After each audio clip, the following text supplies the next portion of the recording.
I'm the Community Involvement Coordinator. This is a public meeting with the Environmental Protection Agency and the Montana Department of Environmental Quality for our site updates about the remedial investigation or investigation of the contamination of the Smurfit Stone Mill site. We're only scheduled to be here for an hour. We really appreciate everybody coming out, so we want to make the most use of your time. This is 1 hour. I mentioned that. We have a small little presentation, but we want to be able to get to your questions and concerns and have as much time for that as possible. I do want to thank the Frenchtown School District for providing this meeting location for us, the West Valley Community Council for securing the location for us, and the Community Advisory Group for always helping us with logistics when we plan local events like this.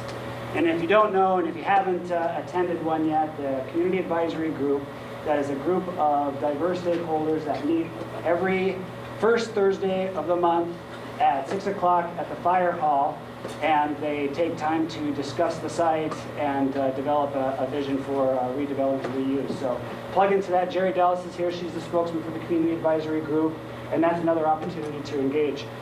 On our agenda, as you'll see, we have a couple of web links there. One is to the EPA site for Montana. From there, you can see the cleanups across Montana, any updates, weather information, and air quality information. But you'll also see the EPA-specific web page for the site. Take a look there. It has my contact information, it has an overview of the site, and has links to technical documents available. So really quick, I want to introduce to you Sarah Sparks. She's the EPA Remedial Project Manager for the site and the lead project manager. This is Keith Lard. He's the project manager with the Department of Environmental Quality. And together they oversee the remedial investigation and cleanup of the site. And I'll just kind of go down if you guys want to make quick introductions. Sarah Edinburgh. I'm a hydrogeologist with Montana DEQ. Hi, I'm Allie Archer. I'm also a project manager with EPA.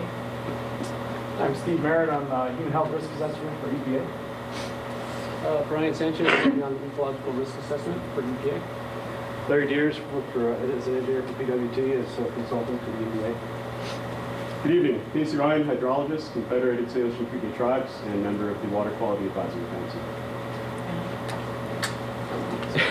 And a member of the Smurfit Stone Community Advisory. Thanks.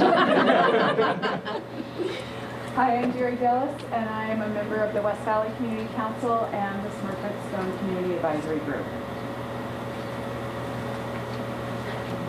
Okay, well, thanks. We usually go around to get an understanding of who is involved. I can see just by looking in the crowd that we have local representatives from the community, the media, elected officials. So again, thank everybody for coming. We want to get right to it. So I want to introduce Brian Sanchez, who will give an overview, an update of, actually, let me hand it over to Sarah, give a quick update about the site and then handle slides. All right, so I think a lot of you I've seen at other meetings. For you that have not been at meetings, we've been working on this site since 2011 is when it was initially, the work was completed to look to determine if it should be a Superfund site. It was determined by EPA and DEQ that the site would not move on to become a Superfund site. We have what we call potential responsible parties. Oh, thanks, hon. Are parties that are responsible for the cleanup. We were able to get a commitment from those companies, which include International Paper, West Rock, and M2 Green, to conduct what we call a remedial investigation feasibility study. What those studies do is that it looks at, is there contamination on site? What type of contamination, how much, where it's at, how it affects human health and the environment. We've been collecting data since 2015. We have thousands of points of data on site. That includes soil samples at surface and at depth.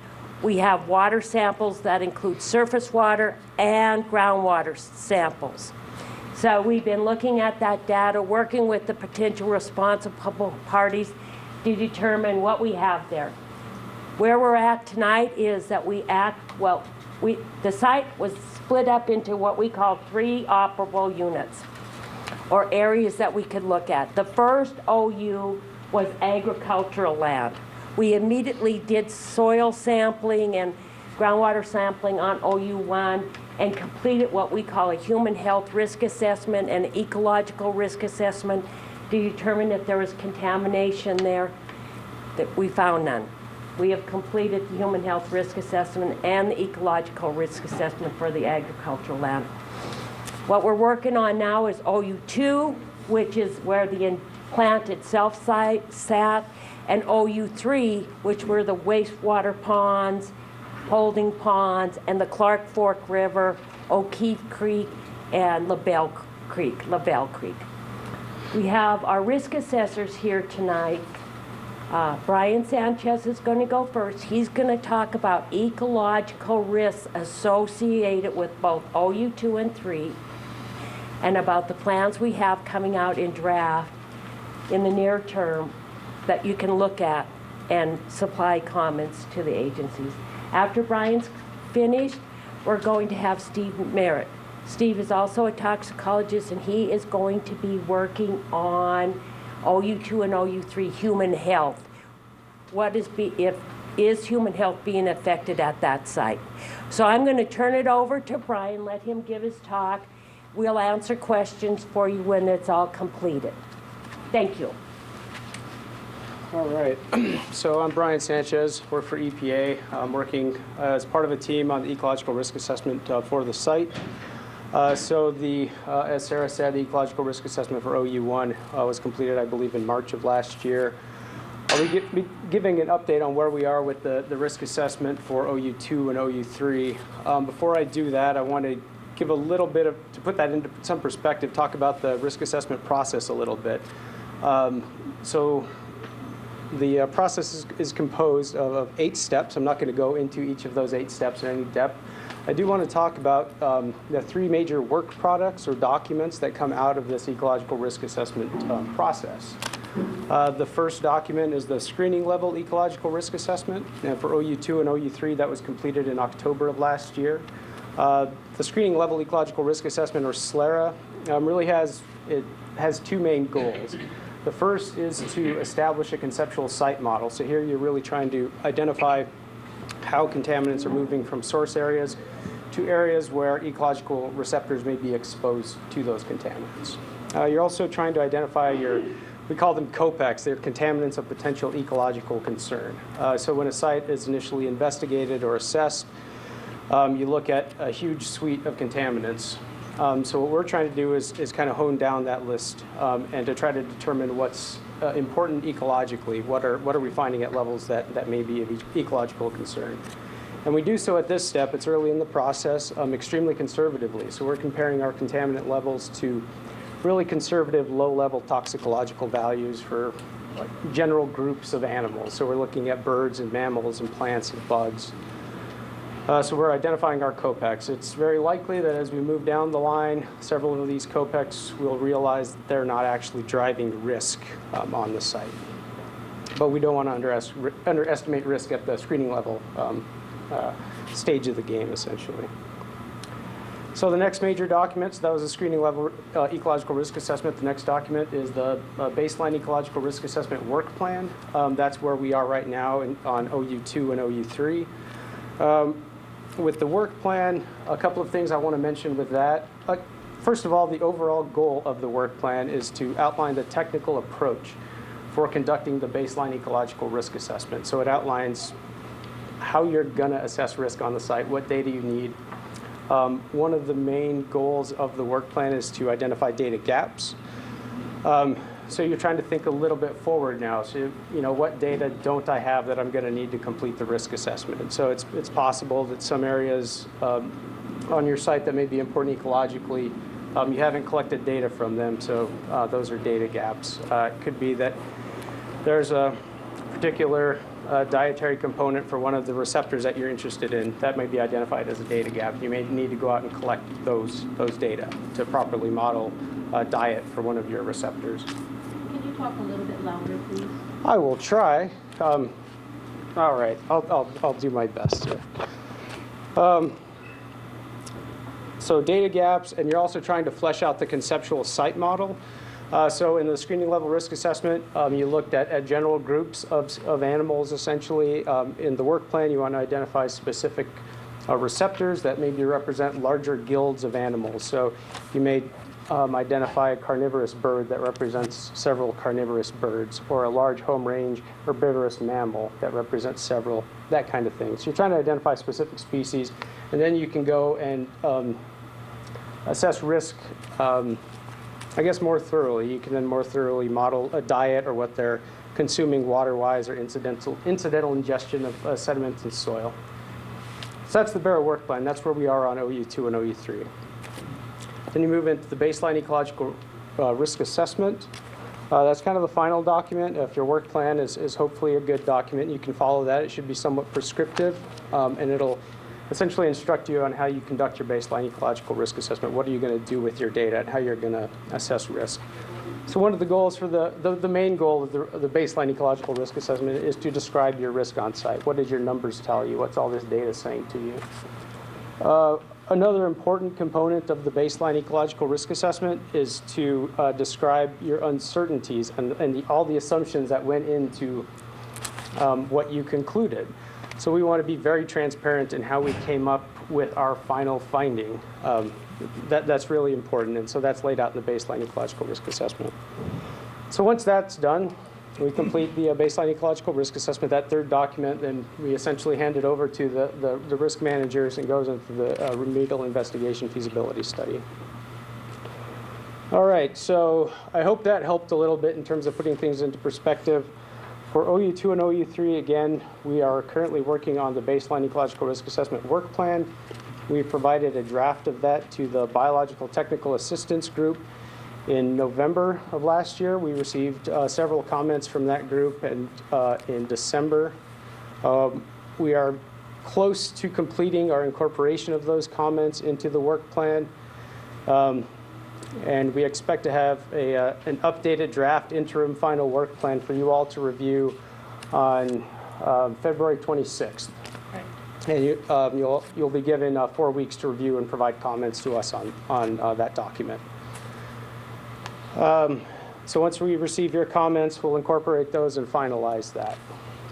In the short term, and as you'll see in the work plan when you review that, we've identified data gaps. And so this spring and summer, we aim to go out and try to fill some of those data gaps. And as you'll see in the work plan, we're proposing a tiered approach to fill those data gaps. So items in the first tier that we want to gather in the near future are more sediment, more water, samples from the Clark Fork River, both upstream and downstream of the site. There are also several ponds on the site in OU3 that are potentially important ecologically for waterfowl. And we don't have any water or sediment data from those ponds, so we want to collect that data.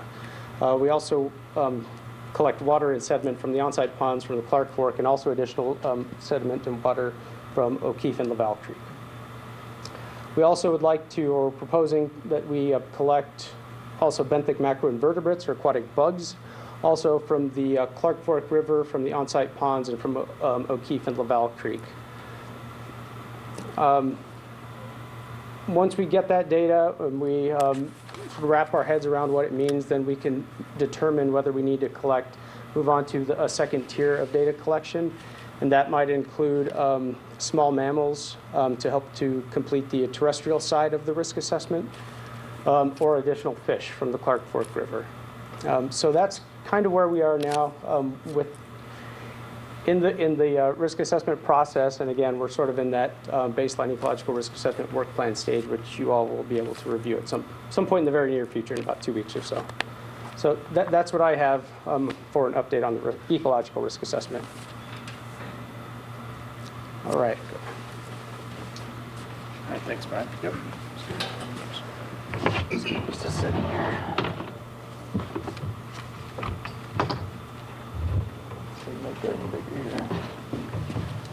So good evening, I'm Steve Merritt. I'm a human health risk assessor with EPA, and you may be wondering what the heck is a guy in uniform doing working for the EPA. Let me just diffuse that real quick. I work for the Commissioned Corps of the U.S. Public Health Service as an environmental health officer, and I'm detailed to EPA Region 8 here in Denver. And so that's the reason for the uniform. And so tonight I just want to kind of piggyback on what Brian was going through with respect to the ecological risk assessment and say that the human health risk assessment follows a similar but more simplified process. Instead of worrying about macroinvertebrates and fish and other things out in the environment, it's really all about you all, the folks who live close to the site, the folks who may live on the site, work on the site, that kind of thing in the future. And so that's what the human health risk assessment is all about. And so I'll go into that now and try and keep it brief so we can get to your questions. So what is a human health risk assessment? Well, it's kind of a 5-step process, but really it's a logical, objective, quantitative approach to analyzing and interpreting environmental data. And what the goal is to determine if contaminants present an unacceptable risk. Uh-oh. Robert. Oops, you're rolling. I was trying to see. I was like, where's my Can't see slide from over going? here. Okay. Plugged in there. Sorry. All right, I'll stop meddling. Sorry. Thanks. Thank you. Y'all see that? See that? I Okay? throw them a curveball every now and then. See if they're on the That's good. It's good. Keep me honest here. So, so we've got several, screening levels that we use to determine whether or not there's an unacceptable risk. And so what we're looking at is really what the hazards are on the site, who's being exposed, and then how does that exposure relate to a toxicity to human beings. And then we really, from there, can calculate the risk associated with the toxicity of chemicals on the site. And really what this is all designed to do is help the project managers understand what the next steps need to be as far as cleanup goes, as far as what needs to be cleaned up and what presents the biggest priority for cleanup as it goes through the site. And the one thing I wanted to mention is that this is an iterative process. And so you heard Brian talk about the data collection that's going to happen going forward. This first cut of the human health risk assessment is just that. As we collect more data, we're going to be able to plug those new pieces of data into the human health risk assessment and get a better view of what those potential contaminants of concern are and how the new data impacts the human health piece of this site. So just for clarification, there's a photo of the site when it was in operation. OU2 is really the main plant area, and OU3, as Sarah mentioned, is the waste ponds and the waste treatment train that goes out towards the Clark Fork. So first question, what was sampled and analyzed for? As Sarah mentioned, lots of sampling has been done. We looked for a bunch of different contaminants within OU2 and OU3. Primarily in OU2, it was soil and groundwater, and in OU3, it was upland and floodplain soils. And so in OU3, we actually make a distinction for the human health risk assessment between the upland area and then the 100-year floodplain. And we do that because of just not knowing what future use of the site was going to be. We wanted to make a distinction between what potential residents could have exposure to from groundwater and surface soils versus recreators and fishermen along the shoreline of the Clark Fork. And so we made that distinction and kind of cut the data right down the middle there, as we'll see in just a little bit. So looked at soil, groundwater, sediment, surface water, and then fish tissue. And we're looking at existing data from all over and grabbing background data from other locations and trying to sort of interpret what this means from a human health risk standpoint.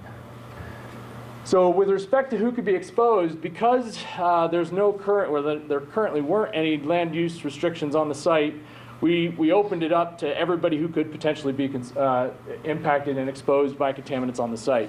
And so we used the most conservative exposure pathways for future residents. If you're a resident, your exposure is generally high enough because we're using a 70-year lifespan, and we're talking about things like gardening and surface soils and groundwater being used and all that kind of stuff. So those future residents are the pathway that really has a tendency to drive risk.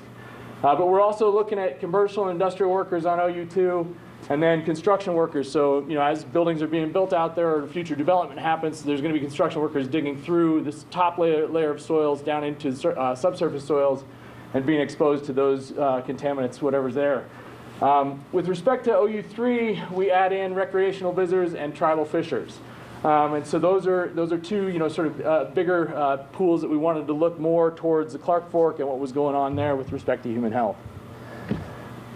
I know this is probably not an easy thing to see, but like I said, you're going to, in two weeks, we're paralleling the same path with the human health risk assessment. We'll be promulgating that and kicking it out to you all for review and comment on the 26th of February. And in it, you'll see the conceptual site model for human exposure. And what that really does is lay out the sources of contamination, what kind of media it's in, how that media can then contaminate folks that are out on the site from whichever receptors they are, and then the routes of exposure that happen. And then we try and identify with those black dots or the circles whether there's a complete exposure pathway from the contaminated media all the way out to the person that we're looking at. And we look at all the different pathways that exist. And so you can see in this one, we've got 3 different receptor populations, and surface soil ingestion and dermal contact is applicable to all 3. And that's kind of how you read that. It'll make more sense when you get a chance to see it up close in the PDF, but that's kind of what the conceptual site model looks like for OU2. And then we do an OU3 one, which is a little bit more complicated and harder to see.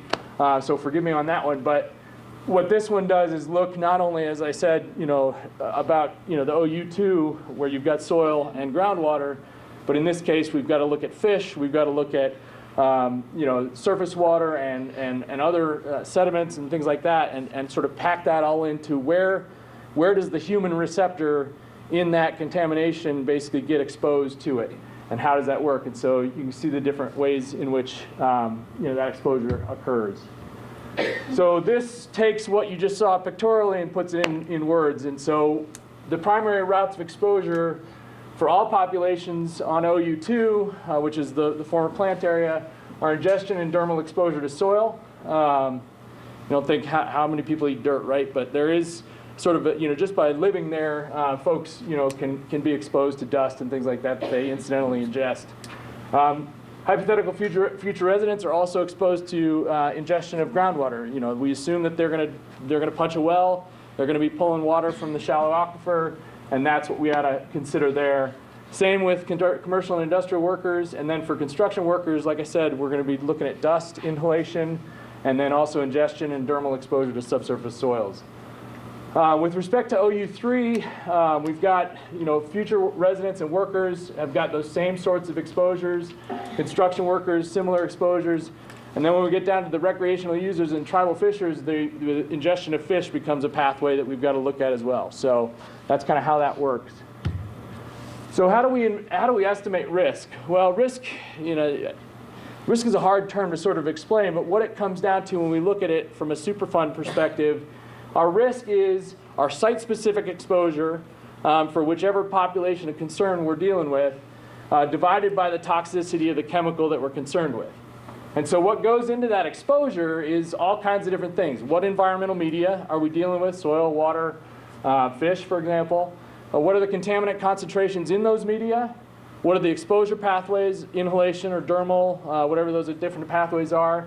How often are those receptors being exposed? And so that's where when we look at recreational fishermen, maybe they go out once a month, or maybe they go out every week, or in the case of tribal subsistence fishers, maybe it's routinely every day. And so we've got to look at that exposure frequency and then estimate an intake rate for the contaminants for that person, and look at the duration of exposure. Is it a lifetime? Is it 2 weeks a year? Whatever it is. So that's how we come to a decision on exposure.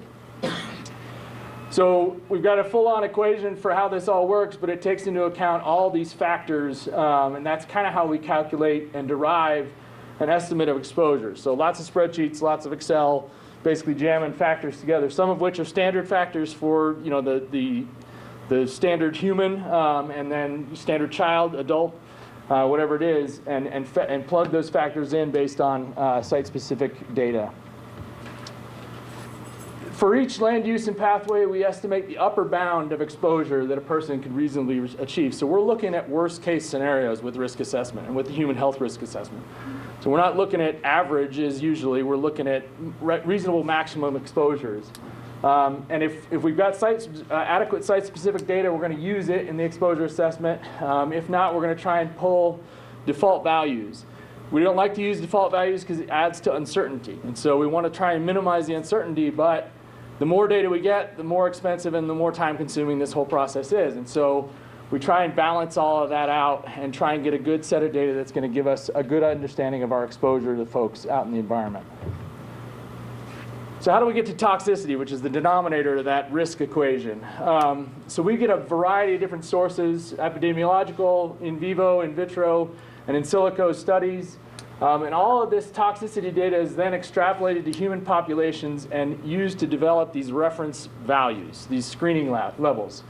And that's really for different types. There's different kinds of these reference values. So reference doses and concentrations are for non-carcinogenic contaminants, and then slope factors or unit risks relate to carcinogens. And all of that is factored usually over a lifetime of exposure to evaluate what that screening level is. And then we compare the site data to those toxicity benchmarks, and those benchmarks are protective of the most susceptible populations, elderly, children, that sort of thing. That's how we come up. So there's a lot of fudge factor sort of on the safety factor in each one of these benchmark values that we use. So this is a very conservative process that we take when we go through a human health risk assessment.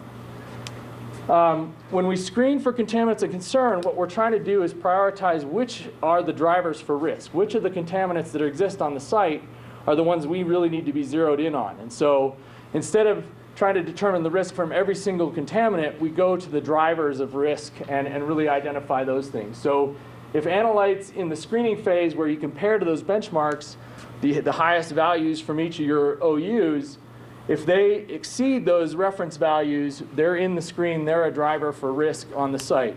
If they fall below those screening levels, that's not a contaminant that we have to really pay much attention to because it's not going to drive the risk equation for the standard folks on site.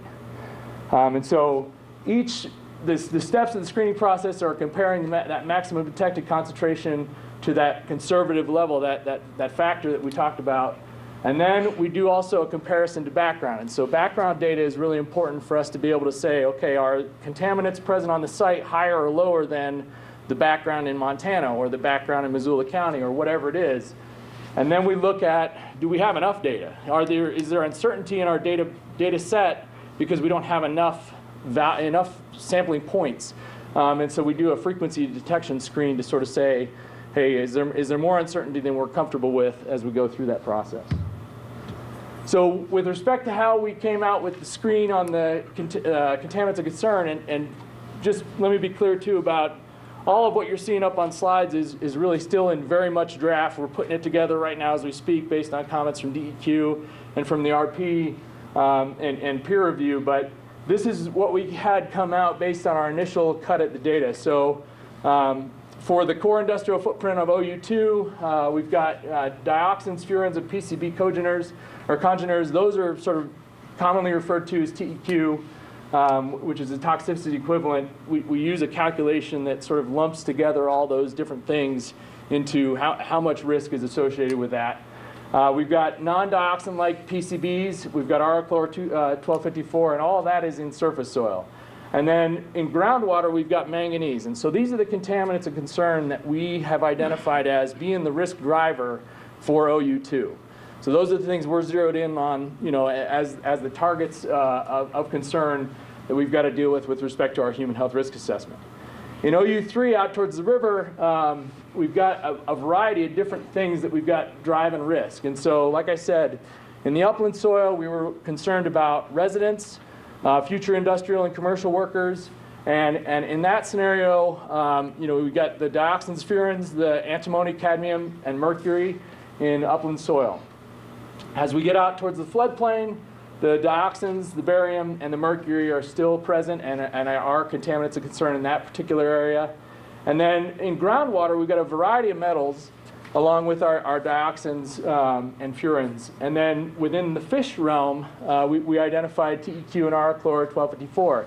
And on that last note, they didn't actually fail they got very close on recreational fishers, but they didn't actually fail the screen, but we carried them through based on the fish consumption advisory from FWP. So they were just sort of carried through just by virtue of a decision that we made to make sure that we highlighted where the risk fell out on those. So how is risk assessment conservative? Well, like I said, we use maximum contaminate concentrations in all of these OUs that we look at. So however we carve up the site in each exposure unit, we're going to take the highest value for whatever contaminant of concern we have and use that to calculate our risk. And then the other piece is, we also use the receptor who's expected to receive the highest dose. And so we park the house of the resident right on top of the highest concentration, and we use that to be the driver for how do we get to our risk value. And so it's very conservative. When we do the screening, we use two different kind of cutoff points as our maximum acceptable risk. We use 1 in a million excess cancers. So does anybody know what your average risk of dying of cancer is in your lifetime? Too high. It is too high. I agree with you there. It's about a third. 1 in 3 is about what the risk is of dying of cancer over your lifetime. And so that's a 0.33 risk, right? So what we're saying with this 1 in a million excess cancer risk is instead of 0.33, we will accept 0.330001. Excess 1, and that little excess, that 0.0001 is the excess cancer risk that comes from the exposure to this environmental contaminant on the site. And it's often useful to sort of remember risk in a fraction value. So if you go to Antarctica, you got about a 100% chance of seeing penguins. The Denver Broncos on a good year have about a 75% chance of making it to the playoffs, right? So when you flip a coin, it's 0.5. So you think about this excess cancer risk in those kinds of constraints, a lot of zeros and then a 1 is really a small number. But that's how we look at risk. And so I just want to put that in context. The other way we look at it for things that aren't carcinogens is by this term hazard quotient. So this has to do with our daily intake of the contaminant divided by our reference dose that comes from that value that I talked about earlier.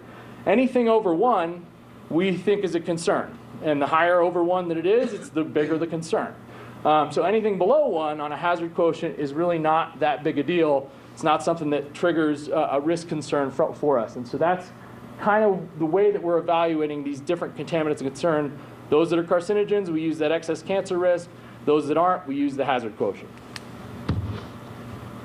So our very preliminary conclusions so far in looking at the data and really scrubbing through things are that, essentially almost all the contaminants in OU2 were either below the conservative base screening levels, below the background levels, or present at a level that didn't pose a concern. So the HQ was below 1, or the excess cancer risk was below 10 to the minus 6th.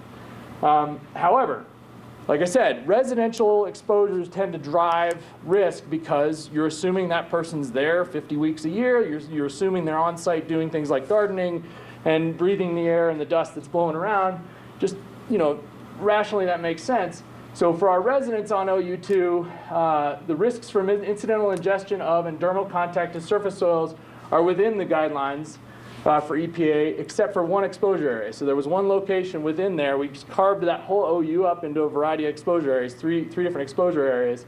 And in one of those, there was a little bit elevated hazard quotient. The non-cancer hazards to a resident from the consumption of groundwater as drinking water appear elevated above a level concern due to manganese. So there's manganese in the groundwater at the site, and that has a tendency to be a driver for residential exposures on OU2. Any questions about that before I go to OU3? All right. For OU3, Sorry, where yes. was that one area in OU2? So it's right toward the center of the site. Basically, these dots kind of indicate roughly where it is. It's right in the middle. Was it like the paper machine building? Right, yeah, just right around the main plant area. Yeah, and OU2 was a fairly large area. Sorry, the exposure area that came up hot was a fairly large area. So with respect to OU3, and this is OU3's map, and forgive me that you can't really see it, but the plant is to the right and sort of that little C-shaped cutout on the right side. The yellow is the upland area, as I described it before. We carved it up into upland and floodplain. So the pink is the floodplain. Pink purple is the floodplain. And so this one had a few more a few more things that screened out, that came up being a risk driver for this particular, for human health. And so for residents within OU3 generally, incidental ingestion and dermal contact to surface soils didn't really present a hazard except for, again, one location. There was one location where those came up higher. And then the non-cancer hazards and cancer risks from consumption of drinking water are elevated, though, because of manganese, because of cobalt, and because of arsenic. And arsenic is a little unique in that it has both a non-carcinogenic toxicity and it is a known carcinogen as well. So those are the two that, the things that sort of drove risk was consumption of drinking water, or groundwater as drinking water. For workers, incidental ingestion and dermal contact for soil was again pretty consistently below the EPA risk levels. But again, the groundwater and the manganese specifically and cobalt in the groundwater for workers on site was a driver for risk. So that presented a risk. With respect to recreators and folks that are using the river, the non-cancer hazards and the cancer hazards both from soils appear to be within guidelines. And then for the general population fisher, the recreational fisher, risks from consumption of fish are approaching but within the EPA guidelines. So that's kind of where we stand with that. Now, the question always comes, well, how certain are you of these preliminary conclusions? Well, there's a lot of data gaps that still exist.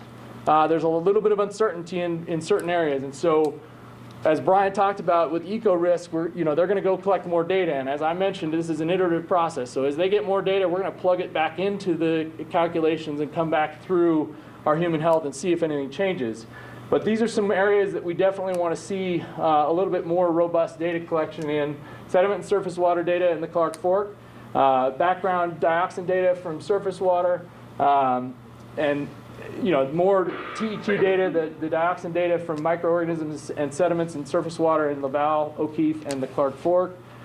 And then there's a limited quantity of dioxin data in fish tissue that we have in our sample set. And so we want to see that built up if we can.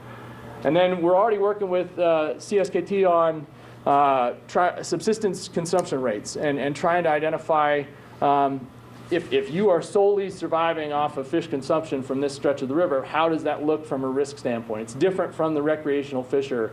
And we also want to understand what historical and heritage rates are for fish consumption in the river, or for fish consumption in this area historically. So what are the next steps? We're going to have both the OU2 and OU3 human health risk assessments up on the website by February 28th. We're looking for public comment a month later, so by March 26th. We hope to have the comments responded to and revise the draft HHRAs by April 6, 2018. Try and finalize those, or preliminarily finalize those, contingent upon any other eco data. And then we'll evaluate any of that new data as things go forward, as well as the tribal consumption rates to try and understand how that factors in. And then what this is all going to be used for is really to drive the cleanup and the next steps of the cleanup and help inform the process for what are the risk drivers, what's going to be the most concerning media that we've got to look at cleaning up and that kind of thing. So that's all I've got. Any questions I can answer? Yes, sir.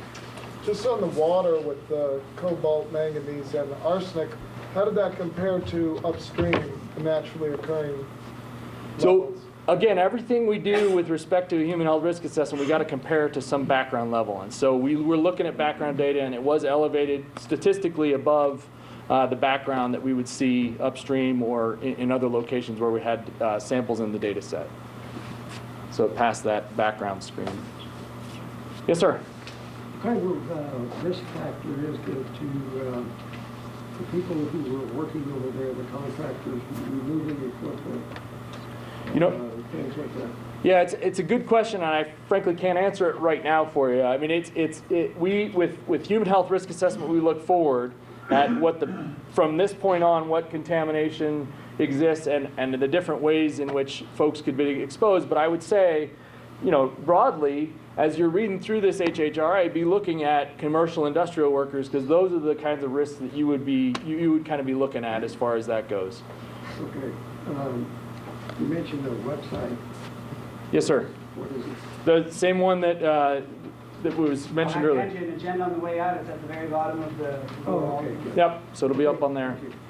So let me touch on you a little bit. I want to open it up to questions to the entire site team. Like we said, we have the EPA and the Department of Environmental Quality project managers and risk assessors here. In the audience, we have a lot of representatives from the site, trustees and stakeholders, members of the Confederated Salish Kootenai Tribes, Montana Natural Resources Damage Program, Montana Fish, Wildlife and Parks. And we want to make sure that we can use this group think and all of the assets in our audience to address questions from multiple perspectives. So for the whole site team, what more questions do we have? Well, I had a question. And when you ask a question, go ahead and tell us who you are. Oh, I'm Ken Crisp. I'm with Crisp Water Technologies.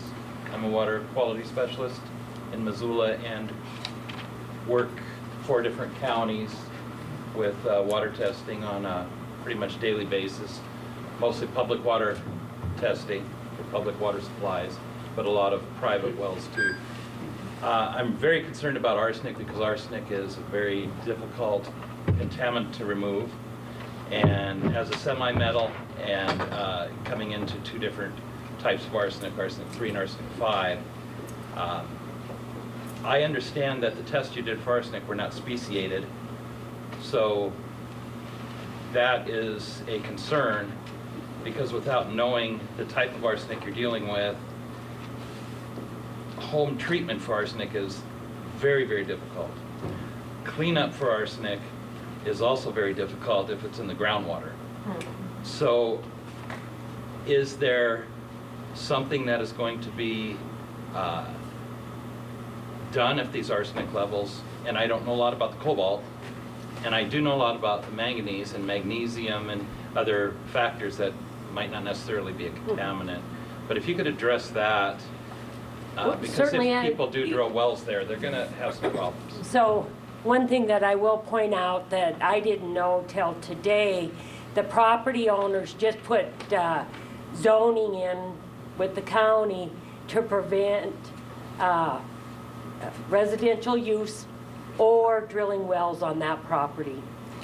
And so I have not seen the legal paperwork on that yet. I'm going to get that. So we know now that it will not be used for residential, and it will not, wells will not be allowed. That does not, however, answer your question in the fact that we will look at the groundwater, the impact it has both to the creeks and the Clark Fork River, determine if there's a risk associated with those contaminants that Steve were talking about, and if there is, what do we have to do about it? We'll also, and we're not there yet, we have to complete the remedial investigation. Everybody wants to know, all right, what are you going to do now? I can't tell you that because we're not through studying yet. But I hear what you're saying about the arsenic, treating the arsenic. We've got a lot of experience because of the mining sites in Montana and working on those. I hear what you're saying. We're still looking at that. But I can tell you there will not be any additional drinking water wells on that site or residential growth on that site. Yes. A follow-up on that is, has there been any talk about using the existing high performance well that the mill used as a public water supply to provide water downstream as a system? I've heard that, and you know, I don't have any information about whether that would happen, but we have information on that well, and we do not have elevated metals in that well. Right. So the wells that Steve was talking about are wells that are on site in OU2 and 3. It was not the wells you were talking about. We have a couple of them that were used for production wells. Yeah. Yes, Jerry. You said that there was zoning at the mill? Apparently. Deed restrictions. Deed restrictions, sorry, deed Deed restrictions. Okay, because That's my fault. I said zoning, it's Yeah, you did. deed restrictions. The Okay. county doesn't have zoning. Sorry. Okay, Make that's sure all right. Peter knows that. I know he think he fell off his chair when I said it. Yes. I'm just wondering if you could clarify for me, when you're testing for the hazard quotient and looking at individual chemicals and exposure. So let's say one exposure route is consuming a fish. Are you computing that by the PCB alone, the dioxin alone, the other metals alone, and then making a computation not based on compound? No, we do an additive for all of the hazard quotients. So if we identify a hazard quotient of 0.5 for cobalt and 1 for archlor or whatever it is, we then add all those hazard quotients and then we look at that number as well. So we're looking at individual contaminants and then we're also looking at the cumulative total overall for each pathway essentially. Does that answer your question? Yep. I have a question. My name's Chris Hutchings. I'm just a local thinker, and I was just wondering if well, I didn't think we were there yet, but they've already put in deed restrictions for non-future use. So in regards to future use, it might be a little premature, but has anybody given any consideration to a wastewater treatment plant? And would that not help in the further cleanup down the road, and also the responsible development of Frenchtown Valley at large? And as you're aware, this property is privately held. For now. For now. So we're not in the business of telling private owners of property what they need to do or not do with their property. Certainly, as we move through this process, if something came up for land use, we certainly would look at that. We have an open mind for that, but I have no idea as far as a wastewater site goes or anything like that. On that note, where is that with the tax default and the county reclamation of that? That's a good question. So the developer associated with M2 Green did pay over $1 million in back taxes, and that happened about 2 months ago, wasn't it? Peter, was that correct, 2 months? About 2 months ago? I don't know exactly that they paid it yet. They paid it. Agreement to pay it, I'm not sure if it's paid. Oh, it's going to happen supposedly in March. Okay, so the payment didn't go through? Part of it did. Part of it did, and the rest of it's coming in March. I don't know. They did pay it. Part of it's due, there's a portion of it due in March. The majority of the payment was made. Thank you. Sorry, I didn't know that. I can tell you that the EPA still has a property lien on OU1 because we were trying to get our past costs paid. They were paid. So they're good. They paid us twice now for past costs. So that lien's been, We're looking at that, yeah, right now. We're waiting for the property owners to send us a letter requesting that lien be removed. okay. That's what I need, and we talked to them today about that. Any other questions? Is there anybody from the developer here that could talk to what they're doing and why they're doing it and how it is? I don't see anyone, no.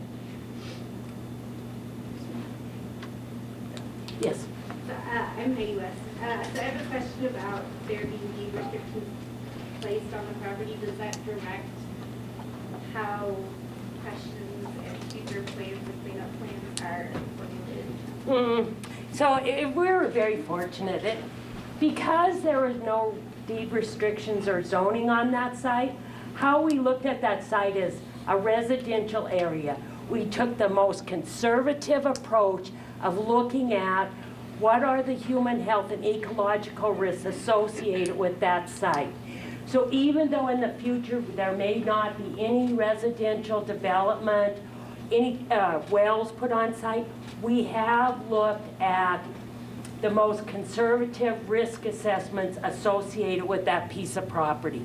So I don't know, in the future if those restrictions could come off some of that property and somebody could come onto that property and build a homer.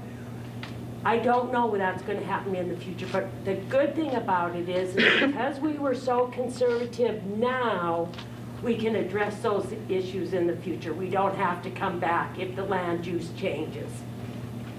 Yes. I'm kind of new to the area, but is there anyone who can discuss kind of what kind of risk assessment was done for flooding, 100-year flood, and the soil, whatever would be pushed down the river or downriver, any sort of potential? Associated with this site, if there was a flood on this site? Yeah, the 100-year flood, because I saw that it goes into U3 and it looked like that It does. contaminated, so. Okay, so let me tell you some of the things we're doing on that site to look at that. There are berms. It goes about 4 miles, 4.5 miles down along the site. We have a berm stability study ongoing right now. We have a LIDAR study going on right now. Well, it's going to be completed as soon as the snow melts. We're going to put all of the information we get to determine, okay, if the berms stay in place and there's a storm, a flood event, would it affect those berms? Would it overtop those berms and affect the site? These are questions that we're going to answer with the completion of the study. So those studies, when they're complete, and I think we're looking at the end of May for a draft document.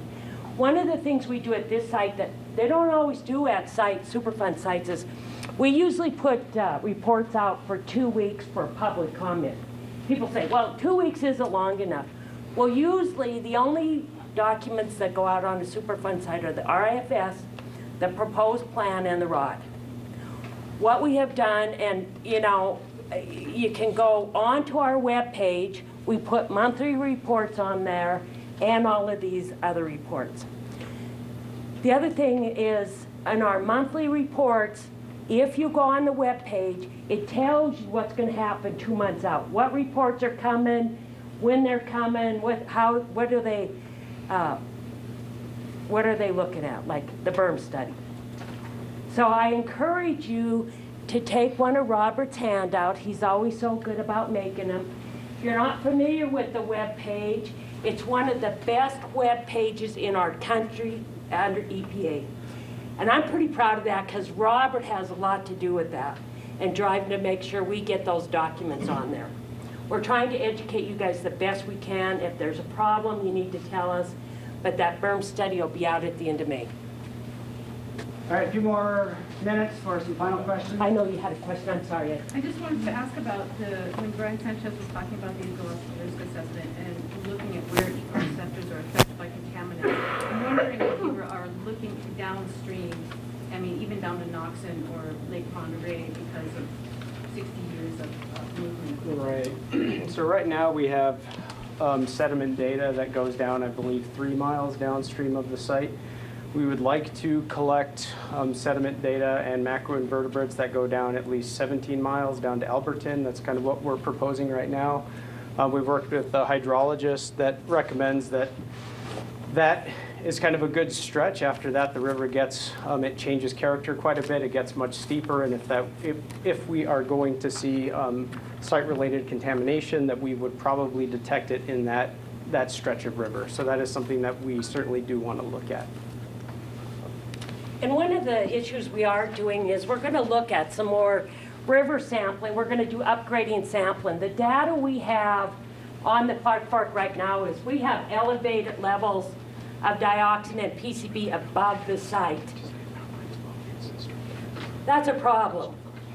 We had the Bonner Mill site, which was a PCB site that was on the Blackfoot right above the confluence. You see dioxins associated with forest fires, with cities, from stormwater going into the river. So at this time, we need to do additional work to determine, do we have contamination from the French mill, the Smurfit stone going into the Clark Fork, or is the contamination we're seeing from an upgradient source? As I think all of you are aware, we had significant mining on the Clark Fork. Many of you are aware of the cleanups we have conducted based on that mining. If you look at the waters coming out from Phillipsburg and the Flint Creek area, you see mercury associated with that old historic mining into the Clark Fork. So we have lots of sources of contamination in the Clark Fork River. What we have to do under the Superfund law is to be able to prove that the contamination we're seeing in the Clark Fork River or the creeks are from this site. That is why we're continuing to collect data and evaluating that data, so that if we have to go to court, which Superfund is a law, a federal law, you have to go to court, that we could go to court and say, yes, here is the scientific data that we needed to show that the contamination is associated with the Smurfit site. And we're committed to completing these studies to determine what's going on in this area. Yes? Isn't upstream the potential contamination source the smokestacks? I mean, from the... We don't believe so, and I'll tell you why.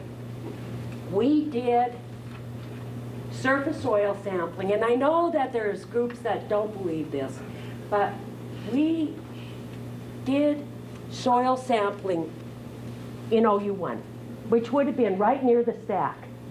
Okay, is there contamination in OU1? No. There's a couple other things that we have. There was, and this was after the bleaching process ended at the plant, because that had ended in 1999, where you might have seen some dioxin. However, we do have some analytical work associated with that stack, because one of the things you have to remember about the Smurfit site, it was permitted by the state of Montana. There were people from the state of Montana that went out to regulate that site. And I know a lot of people say, well, we don't have way too many regulations. What I can tell you is, because that site was regulated, I believe that's why we see it so clean. That's the truth. Now, believe it, don't believe it. I think the state did their job. That's what I believe. We're running low a little bit on time. We'll have an opportunity for maybe some informal conversation afterwards with members of the site team who've agreed to linger, but no, some of them have to drive back to Helena and have a long trip, so we want to move on. So we'll allow for one more question, and then we'll wrap it up. One final question. Now, can I go to Mary? You've got a question. Now, if there's somebody from the public who would like to ask a question, go ahead. Mary, we'd love to hear your question. What do you got? Well, I'd like to know what plans are to characterize the landfills and sludge ponds on the site. Good question, Mary. There are landfills associated with that site. We've done a significant amount of work on the groundwater down gradient to see if we have any contamination moving away from the landfills. We'll continue to do that monitoring of groundwater and look at that groundwater to see what effect, if any, those landfills do have on the site. Is yes. there a timeline on the web? I'm sorry, what's that? Is that timeline for that on the web? The timeline on the monitoring? What I'm going to tell you is we're going to develop a groundwater monitoring plan, and it's going on into the future. I can't tell you how long, but we will be putting that together, and that'll go draft onto our webpage for comments, and it'll have to be before June, because that's when we'll be doing our next round of groundwater monitoring. Okay. Mm-hmm. Thanks, Sarah. Mm-hmm. Well, again, I want to thank everybody for taking their time out tonight and getting an update from the DEQ and EPA site teams about the Smurfit Stone Mill site. Now, this isn't the only way to get information about the site. That's the good news. So the next steps is I'll develop a small community update, and just a show of hands, who receives updates about the site from the EPA. So if you'd like to receive these updates, please sign up on our sign-up sheet. So we can get that out, and I'll email key points. And then, like we had mentioned, we're hoping to get draft versions of the ecological risk assessment and the human health risk assessment available to the public on our webpage. We're aiming for February 26th. I say we're aiming for because sometimes there are moving targets, and that's out of our hands. When it is posted, that will trigger a 30-day comment period, and you can feel free to, at that time, review it and supply those comments. And then hopefully to have final versions of those risk assessments available later this year. Again, I want to mention that the EPA is working closely with the local community advisory group. They meet the first Thursday of every month at 6 o'clock at the local firehouse. They also have a distribution list. They've been great in putting information about the site on their Facebook page and in the Frenchtown School District newsletter. So we want to thank the community advisory group for that. At any time, you can go to our webpage. You can find Sarah and my contact information, and you can call us anytime. I think that you'll find that we're really responsive. Other ways to find information about the site is not just on our webpage. We have a hard copy repository of information located at the fire hall, so we encourage people to go look through that if they can have difficulties getting online and downloading some of those larger documents. Like I said, I send out periodic newsletters, and we hold occasional teleconferences about the site. And there's lots of ways to get involved. And really quick, can you take a look around when we clean up Superfund sites? Take a look around the audience. I'm not kidding. When we clean up Superfund sites, we're talking about the generation that's here now and for future generations. And if you'll see some diversity in the class, not just of stakeholder representatives, but you'll see age groups displayed. So I want to thank everybody, especially members of our youthful community, for coming. It's important to stay engaged in this environmental situation with Smurfit. It's important to stay engaged with your local government and with the Environmental Protection Agency, and there's a lot of ways that you can do that. If you have questions, please follow up with me. Again, my name is Robert Moeller. I'm the Community Involvement Coordinator. We're going to go ahead and close down this meeting, but the site team has agreed to linger for a little bit to ask any informal questions you might have. Thank you very much.